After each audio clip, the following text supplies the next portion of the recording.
上个月底，众人惊喜地发现赵薇在北京机场亮相。这位久未公开露面的演艺巨星的出现，让大批粉丝感到欣喜。在当天，赵薇的着装选择休闲风格，身着一件全棉的图案 T 恤，与之配套的半裤同样色调协调，头戴黑色棒球帽，一只手自然地插在口袋里，步态轻盈而又充满活力。看得出来，她的精神状态相当好。镜头拉近后，我们可以看到赵薇最近更换了发色，不过似乎因为没有精心打理，头发显得有些蓬松。同时，赵薇也显得有些丰腴，脸颊更加饱满，腿部线条也显得更加粗壮。这次赵薇以素颜现身，细心的观察者可以发现，赵薇的眼角有着明显的皱纹，脸上也开始有斑点和细纹，皮肤也稍显松弛。然而，她并未刻意用妆容来掩盖这些，这也展现了赵薇对自己年龄的接受和理解。此外，当天在机场偶然遇到赵薇的网友分享了这段见闻，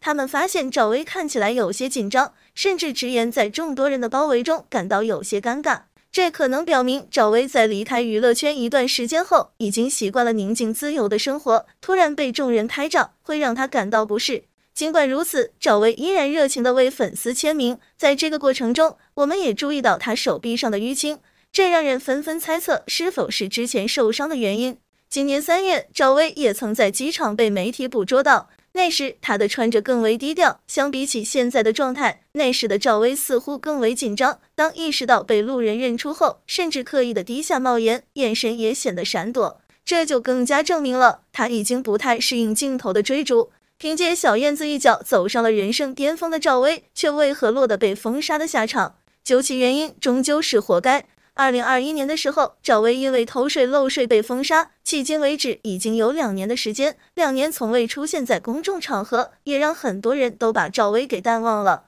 但其实只是一种假象，每当大家提到赵薇，都会对她所做的事情嗤之以鼻。有传言赵薇在被封杀之后就移居去了国外，但最近她出现在公众的视野中，而且手持中国公民的身份证。要知道，当年的赵薇被封杀之后就到国外定居了，而现在却只身一人出现在北京机场，又是为何呢？根据狗仔的爆料，赵薇在北京机场出现的时候，戴着帽子和口罩穿着呢，也比较低调，但仍然是被狗仔发现了，这就拍摄了赵薇在机场的照片。而在这2张照片中，眼尖的网友就发现，邵薇脖子上挂着一串佛珠，而且她的手中拿着中国公民的身份证。这2点很快又成为了网友们的热议。有的人说，难道她挂着佛珠是要为自己所犯下的罪孽赎罪吗？其实对于这个解释，我个人并不特别的认同，毕竟现在戴佛珠已经成为了年轻人所追求的一种潮流，而这串佛珠也可能只是服装上的一种装饰。对于手持中国公民身份证的这个问题，也再一次的击破了之前的传言，说明赵薇仍然是中国国籍，并非加入外国国籍。毕竟现在国内是不允许有双国籍的，所以也能够看得出来，赵薇这一次回国可能是有什么事情需要做吧。说到亲日，就不得不提一提早些年她穿日本军旗的衣服拍摄杂志封面的事情。这还要从赵薇在《还珠格格》一炮而红之后说起。当时的赵薇名声大振，各种各样的品牌公司都邀请她来做代言人，所以在当年，她也接了一个拍摄杂志封面的广告。这家杂志的名字叫做时装。这一期的杂志封面，她所穿的衣服正是以日本军旗为元素的衣服，而且销量非常的高。要知道，日本与中国的仇是不共戴天的，而且在当时日本首相参拜靖国神社的事情刚刚过去4个月，赵薇就以这样的一种装饰出现在公众面前，无疑不是在挑战我国的权威。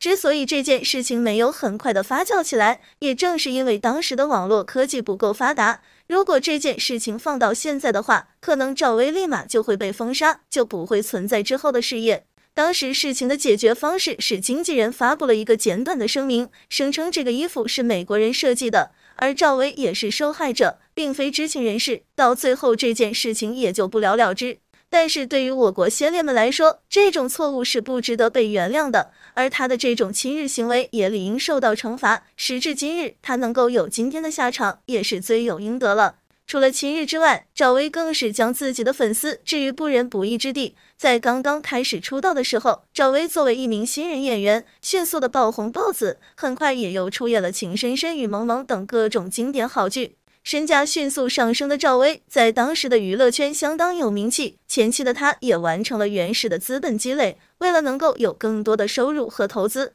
赵薇就和商界非常有名的黄有龙结为夫妇。这两个人的结合刚好就是强强联合，两个人一起奋斗，最终成为了阿里巴巴的第2大股东，迅速跻身于世界顶级富豪的行列。如果说这两个人能够本本分分做事的话，也算是不错，可他们偏偏就没有这样。正所谓不作死就不会死，赵薇和黄有龙两个人为了能够敛财，成立了一个200多万的皮包公司，并且向外界宣布要收购价值30个亿的万家文化。其实这只是两个人的阴谋和噱头，只是想要通过这样的一个虚假消息去收购万家文化的股份。这个骚操作的确是让赵薇吃了一个苦头，跌了一跤，不仅没有得逞，而且还被处以30万元的罚款，并且要求这两人5年内不允许进入证券市场。不得不说，这两个人的操作不仅是坑了自己，也坑了很多的股民。对于他们来说，30万只不过是一个简单的数字，但是对于很多炒股的朋友来说，丧失的是家庭的幸福，而这两个人却丝毫没有考虑到股民们的处境，实在是不仁不义之辈。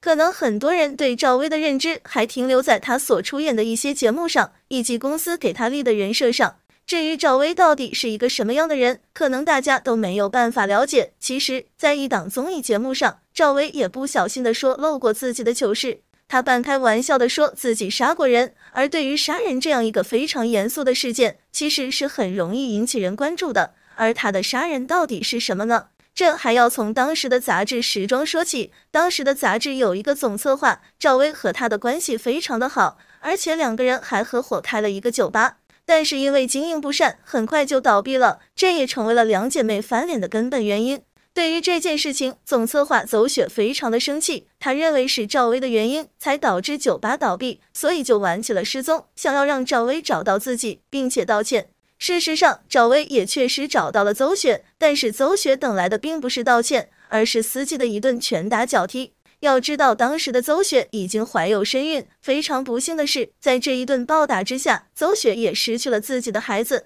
这件事情最终的处理结果是，司机揽下了所有的罪责。其实，如果仅仅只是对股民不仁义，如果仅仅只是对朋友不仗义的话，这个人还算是不够坏。但是，一旦触及到了国法家规，那就是另外一个层次的含义了。赵薇之所以被封杀，其实就在于她偷税漏税。自从1998年出道之后，赵薇凭借《还珠格格》一炮而红，随后又出演了很多的电视剧，而且在后期的发展中，她也担任了总导演，策划了很多的电视和电影。在整个娱乐圈里，她可以说是一个非常成功的女强人的形象。不是在2018年的时候，赵薇涉嫌偷税漏税的消息曝光，就引起了很多人的关注。而且经调查发现，赵薇旗下的公司在过各种虚构发票的方式去骗取税款，总金额更是高达36亿元。而这个数字也仅仅只是一个保守的数字，或许还有我们更想象不到的一面。今日辱华、殴打孕妇、偷税漏税，哪一项罪名不是让人可耻的？哪一项罪名都足够判好几年。而他在做了这些事情之后，仍然能够逍遥法外，在各个公众场合受人关注和敬仰，这对于我国的法律法规来说，无疑是一种歧视。终于坏人受到了相应的惩罚，而赵薇也为自己所做的事情付出了相应的代价。虽然赵薇人不行，但是不得不说她的作品还是很不错的。做演员的时候，演技就是相当的不错。后来虽然转型做了导演，也给大家带来了很多经典的作品，比如《致青春》，更是一代人的回忆。但是很快他的导演之路就面临翻车。拍摄第2部电影《没有别的爱》的时候，他选择了一个台独分子作为男主角，而这个事情爆出之后，更是让网友翻出了他穿日本国旗的旧事。赵薇为了能够将此事压下，雇佣了一大批水军到网上散播对自己有利的信息，更是不惜花费高价删除网上的不当言论，甚至连共青团中央发布的消息也都被删除，也能够看得出来他有手眼通天的本事。